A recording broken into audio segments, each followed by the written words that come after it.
제가 이 시를 보고서 처음에 이게 8편 연작시네요. 예, 연작시의 끝에 예고편까지 9편 쭉 연결이 돼 있더라고요. 상당히 긴데. 제목이 똑같아요. 아침. 예. 그러면 다 연결되어 있다는 말이죠. 이렇게 긴 것을 다 어떻게 하려고요? 그냥 궁금했어요. 이게 연작시니까 제목도 같고 예. 처음에 읽었을 때 연작시인지 모르고 첫 편을 읽었는데 이거 그냥 일기 같은데 여기 뭐 특별한 뭐도 없고 이미지가 뭐 두드러지는 심상이 보이는 것도 아니고 그냥 있었던 일 쭉 적었네.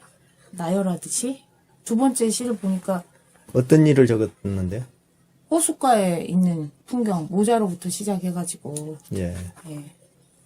그리고 이제 조모 이야기가 나오니까 왔다 갔다 하잖아요. 이야기가. 예. 예, 중심이 없이 그냥 부유하듯이 호숫가에 이렇게 여러 가지 뭐 풀도 떠다니고 작은 풀벌레 같은 것도 떠다니고 작은 물고기들도 떠다닐 수 있고 그런 것처럼 그냥 그런 느낌이네.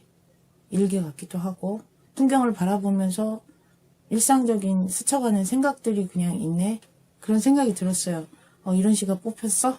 하고 그래서 궁금하니까 이제 그 다음 시를 봤어요. 근데도 아침이더라고요. 그래서 두 번째 시를 보는데 이제 호수에 뛰어들고 병원으로 가서 살아나는 장면 누군가가 구해서 그러는데 어쨌든 특이하잖아요. 그래서 이거 그럼 자살한 건가? 근데 이게 그 자살하는 과정에 무슨 특별한 이유가 있는 것도 아니에요.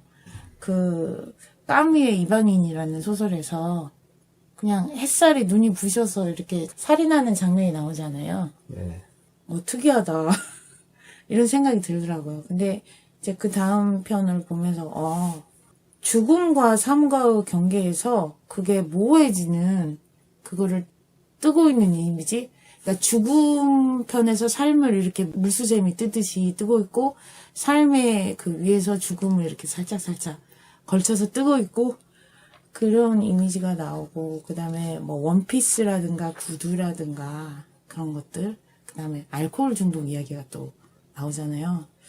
그래 그 살짝 이렇게 취한 상태에서 오는 현실과 상상의 약간의 그 뭉개짐 그 다음에 상상 속의 현실 있고 현실 속의 상상 이게 구분이 모호한 그러면서도 쭉 기술이 되잖아요. 심리적인 어떤 꿈속을 헤매듯이 자유연상기법처럼 계속 기술이 돼 있고 또 끝에는 이제 죽어가는 이미지인데 죽어갈 때 그 순간이 마치 유체이탈할 때 그 임사체험 한다고 그러잖아요. 예. 예.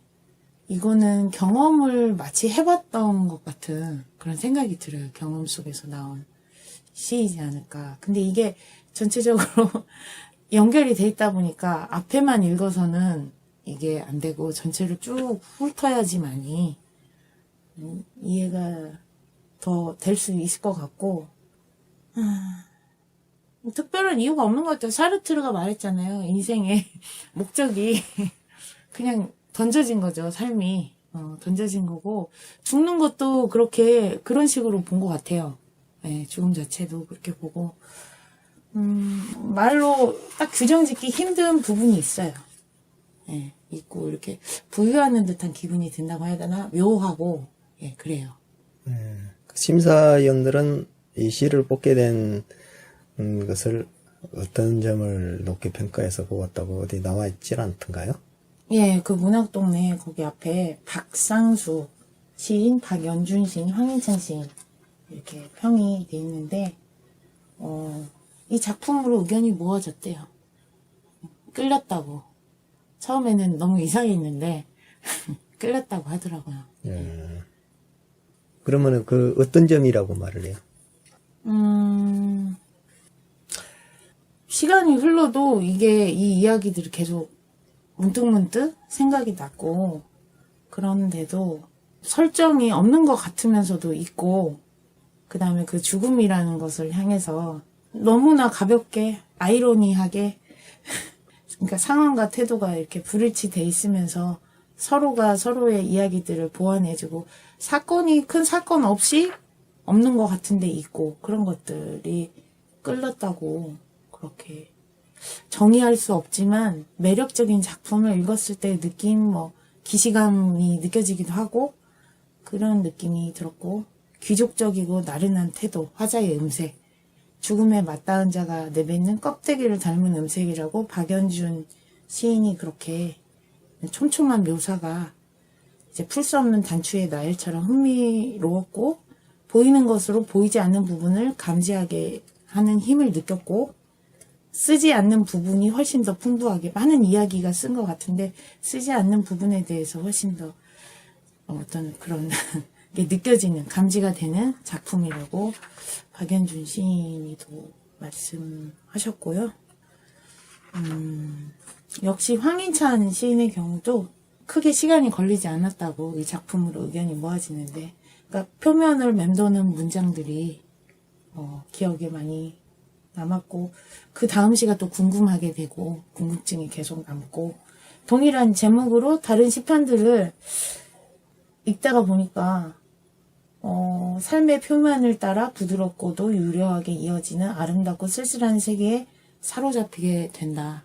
이 작품의 어떤 미덕이라고 얘기를 했고 시의 주조음을 이루는 물, 죽음, 여성성, 탈국적성, 쓰기 의식 어떤 기시감을 느끼기 쉬운 문학적 테마이자 장치인데 그게 익숙하거나 고루하게 느껴지지 않고 시 전체를 아우르는 분명한 어떤 스타일이 있었고 고전적인 것과 산문적인 것이 이렇게 해가지고 이렇게 뽑았다고 그렇게 말씀을 예. 하고 계시고요. 선생님이 이 시를 읽으면서 느낀 것은 어떤 느낌을 받았어요? 처음에는 충격이요. 이걸 왜 뽑았어? 이런 거. 그냥 일기 같은데. 예, 그런 느낌. 너무나 일상적이어가지고, 그리고 이렇게 약간 산만하긴 한 것 같기도 하고요. 생각과 생각, 나열 사이에서 이게 연결된 것 같으면서도 뭔가 연결이 없고 플롯이 없고, 뭘 말하고자 하는 거지? 그런 생각이 들었는데, 쭉 보다 보니까, 플롯이 있네. 그런 생각? 예. 저는 이 시를 저보고 이것을 쭉 한두 편을 분석해보자 그렇게 할 줄 알았어요. 네. 그런데 이 시는 전혀 분석하고 싶지가 않아요. 왜냐하면 시가 어떤 건가를 보여주는 시야, 이 시는. 분석이 필요 없이 그냥 느낌으로. 근데 예. 느끼라고 그러면은 예. 독자들이 모르니까 어떻게 느끼냐 이렇게 생각하실 수가 있는데 저는 그냥 아무 생각 없이 듣고 첫 번째 시 아침이란 것을 딱 보고 가장 먼저 기운이 다 빠져버렸어요. 이 시를 맞아요. 보면서 예. 기운이 쫙 빠지면서 시인이 시로 들어가는 어떤 그 안내자 역할을 한 것 같이 네. 이 시를 썼다기보다는 시를 쓰고자 하는 사람들이 들어가고자 하는 어떤 상태, 네. 몽상적인 상태, 예. 그 상태로 이끌고자 하는 것 같이 왜 아침이면 활기차고 이게 기운차고 새로 돋아나는 새 기운이 나야 될 거인데 이 아침은 나른하고 뭔가 모르게 쭉 어디로 빠져가지고 푹 젖어서 아침부터가 하루를 지나가야 되는 고단한 그게 나른해서 도저히 밤새도록 그 지쳤던 것에서 아침에 깨어나서 일어나고 싶지 않는 그 아침을 맞이하고 싶지 않는 네. 그런 느낌이 이렇게 쭉 오더라고요. 그래서 이 시는 해설보다는 그냥 줄줄줄줄 읽으면서 네. 하나하나 네. 동기 가문 같이. 같이 그냥 느끼고, 느끼면서 이렇게 네. 8편을 예. 쭉 듣는다든지 읽으면서 그렇구나 네. 이거 분석해 보려고 망한 거야. 이런 시들은요. 그리고 틈새에 이게 무슨 말인가 그렇게 할 필요도 하나도 없어요. 그렇죠. 그냥 같이 쭉 들어가면 돼. 예. 예. 여기에 보면은 제일 앞에 장에서 딱 나오는 것이 뭐냐면은 모자가 나오잖아요. 호수에 네. 빠진 모자 둥둥 떠 있다는 거. 이게 아침이 떠오를 때 해가 호수해가 둥둥 모자같이 이렇게 떠가지고 돌아다닌 것 네. 같은 그런 느낌도 여 안에가 있거든요. 있어요. 남성적인데 이걸 여성적으로 가고. 약간 중성적으로도 가기도 예. 하고. 해가 둥 뜨면은 예. 뭔가 사물의 깨움과 모두가 예. 더 활발하게 움직이는데 이것은 그냥 해가 뜬 것 자체가 어디로 함몰돼서 쓱 들어가가지고 아침 시작하지 말자. 우리 전부가. 이 고단한 세상 다 멈춰버리고 우리 네. 모두가 아침이란 걸 없애버리자 하는 그런 느낌의 그 배경을 예. 느낌으로 빠져들어가게끔 만드는 것이 있어요. 바다가 아니고 이제 호수가 또 배경이잖아요. 예. 공간을 축소시켜놨죠. 그 안에다가. 호수가 잔잔하잖아요. 예. 쭉 그 무의식 속으로 천천히 빠져들기 좋은 그런 분위기가 있죠. 바다보다는. 예. 네. 그래서 아침이란 시 8편이 전부가 네. 아침을 거부하고 있다. 사실상. 이렇게 보여요. 그래서, 시스템도 그 어떤 네. 부와 물질로서 평가되는 그런 것도 다 거부하고 있죠. 예. 그래서 우리가 그 저녁이란 것을 시인들이라든가 이게 감성적인 사람들한테 저녁의 무드라든가 저녁을 네. 엄청 좋아하거든요. 네. 아침을 이 시작하지 말자고 하는 네. 이 시인의 그 어떤 죽음같이, 그러니까 태어나는 아침을 죽음으로써 끌고 온 것 같이, 죽음 속에 빠졌다는 것 같이. 네. 예. 그 병원에도 가고 그러잖아요. 이게 그 아까 응급실로 가잖아요. 빠져서. 아까 몇 번째였죠? 두 그게? 번째 시, 그러니까 이 시인은 예. 전혀 아침을 맞이하고 싶지 않는, 네. 예. 그 아침이라는 새로운 세상이 필요 없이 정지된 시간 안에서 우리가 거기에서 멈춰서 몽상적이고 저녁에 우리가 지나왔던 네. 그것을 그대로 펼쳐놓고 싶은 것 같은, 예, 이것을 이 시에서 느낄 수가 있어요. 그래서 더 이상 이 시를 해체를 하고 분석을 하고 생각을 하게 되면은 전혀 될 것 같지가 않은 거예요. 저도 알코올 중독 이야기가 끝에 나오잖아요. 알코올 중독에 대해서라면 저도 할 말이 많아요. 왜냐하면 제가 한때 알코올 중독 비슷한 상태로 계속 술 깨고 싶지 않아서 술을 먹는 그런 상태가 있었거든요. 한때 그렇게 저도 그런 친구들이 있었고 그 상태에 대해서 엄청 잘 공감이 가더라고요. 저도 제일 두려웠던 게 뭐냐면은 항상 부러워했어요. 어딘가에서 빠져 죽거나 길 가다가 사고가 나거나 너무 부러웠어요. 그러니까 항상 그 죽음을 동경했는데 제일 두려운 게 뭐냐면 내가 깨어나는 거. 몸은 다쳤는데 죽지 않고 살아서 다시 눈을 뜨고 이 현실을 마주대해야 된다는 거. 근데 그 현실이 막 그렇게 끔찍하거나 그런 게 아닌데도 불구하고 그냥 그 죽음을 동경하다 보면은 발견이 되어야 된다는 거 사실 자체가 죽으면서도 죽으면 그런 게 필요 없다는 걸 아는데도 신경을 쓰게 돼요. 항상 죽는 순간에 대해서 나의 주변 정리를 해야지. 술을 마신 상태에서도 예, 그게 발견될 때를 항상 두려워하거든요. 그런 심정이나 이런 게 너무 잘 드러나 있어가지고 엄청 공감이 잘 됐어요. 그게 왜 그렇게 신경을 쓰는지 모르겠는데 뭐 죽으면 끝이잖아요. 그래도 나라는 사람, 나를 알고 있었던 사람들의 그 내리 속에서 너무 비참하게 그렇게 남는 건 싫은가 봐요.